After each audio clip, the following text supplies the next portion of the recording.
Hi guys, আমরা আমার বোনের দেওরের বিয়েতে এসেছি।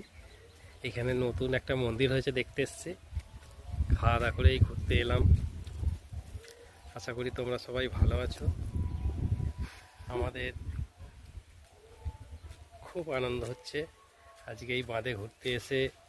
এখানে একটা আশ্রম আছে, সুন্দর একটা আশ্রম আছে। তোমরা দেখো, আমার স্ত্রীকে নিয়ে এসছি, সবাই দেখতে পাচ্ছ। এখানে একটা আশ্রম আছে, আমার এই ভগ্নিপথ আছে, আমার একটা ভাই আছে, ঠিক আছে।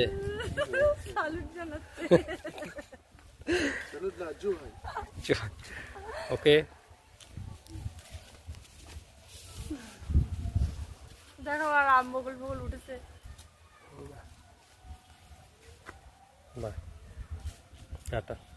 যদি ভালো লেগে থাকে লাইক কমেন্ট শেয়ার করে আমাদের জানাও, আর ইউটিউব চ্যানেলটা সাবস্ক্রাইব করে দেবেন।